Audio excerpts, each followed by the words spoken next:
Traveling as a lesbian couple means finding the places where you can truly be yourselves. And Thailand really surprised us, not just with its beauty, but truly how safe and welcoming it felt. In this video, we're going to be sharing what it's like to travel around Thailand as a lesbian couple and what to know before you go.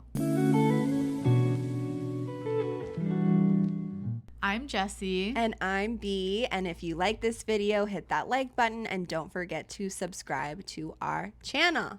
Okay, so obviously Thailand is a very big place and we kind of bounced around in the month that we were there. So the first place that we went was Chiang Mai, and that's kind of like northern Thailand, would you say? Yes, it is northern Thailand. And that was probably one of our most favorite spots. It was really awesome. We actually loved Thailand as a whole, but Chiang Mai was super special. So the first thing that made us feel completely, totally safe that Thailand was LGBTQ plus friendly was that when we got off the plane and we were going through customs, who was our customs agent or officer or whatever they're called?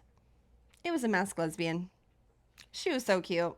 She was cute number 3. She was cute number 3. She was cute number 3, and that immediately made me feel more okay, I don't, my guard can go down. Okay, she's a local and she's cool. Yeah, because obviously we had read, I feel like we read online before we went that Thailand did pass gay marriage.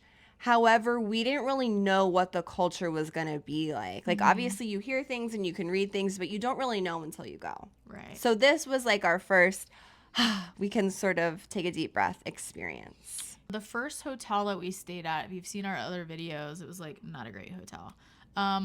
But around the corner from this hotel was this diner, and I just also want to say too, we felt really safe. Yeah. Automatically just walking around. Yeah. There were no icky vibes, no icky men being weird. We would go to the night markets, and then like I said, right across from our hotel, we were walking and we found this little cafe to eat at. We were starving, and when we walked in, the waiter was a masked lesbian. So I was like, oh wow, we keep getting all of these signs that this is a really safe space to be in. And even though there was a language barrier, she did try to communicate with us. I think that she was just it was cool for her to see a lesbian, American couple. I remember her even saying oh, you two are a cute couple, and that was just so sweet. It just kind of felt oh, even though we're totally across the world, we still have family here, and we see you and she sees us.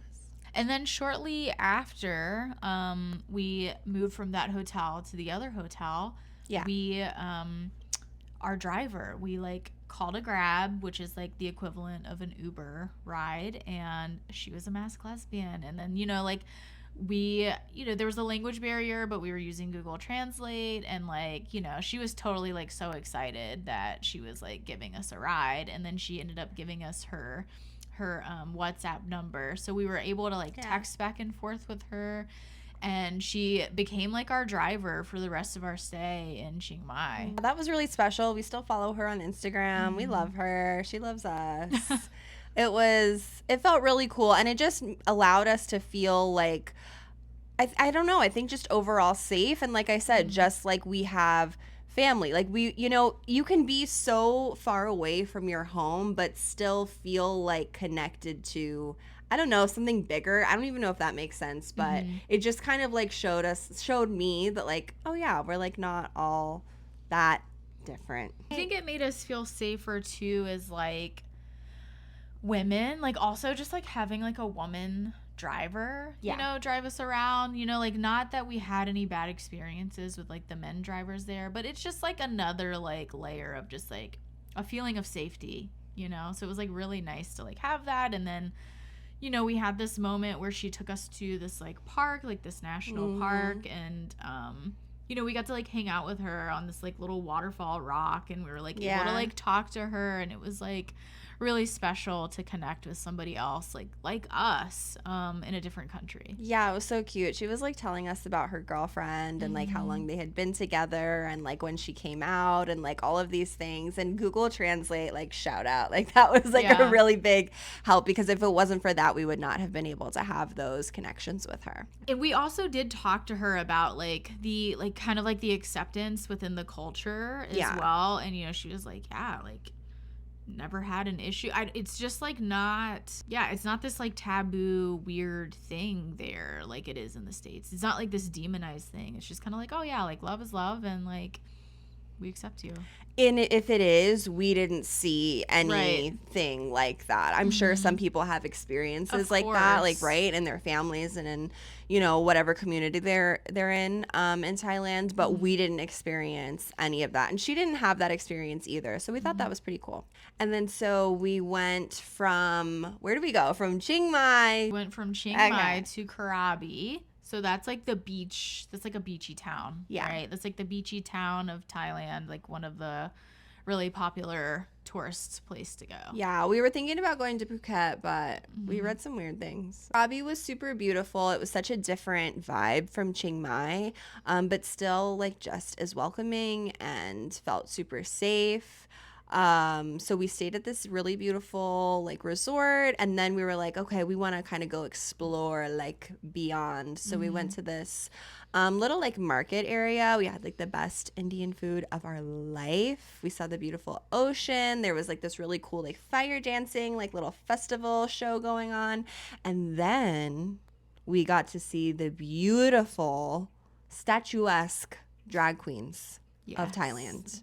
They exist. Also known as ladyboys. That's what their culture calls them, but we refer to them as drag queens. And they were, oh my God, their makeup, like everything was stunning. I feel like it was just on a different level than in the States from what I've seen. I'll post a pic so you can see, because we took a group photo with them, and they're just as like over the top as any drag queen you've ever met. Yeah, and just be warned, like when you do take pictures with them, like obviously like they want some compensation. Like they did their makeup, their hair, their outfit, their shoes. Like they expect some sort of compensation by taking a photo with them, and they can be a little demanding. So they pretty much took a lot of my money, but you know, it was for a good cause. Yeah. So they really wanted us to come to the drag show.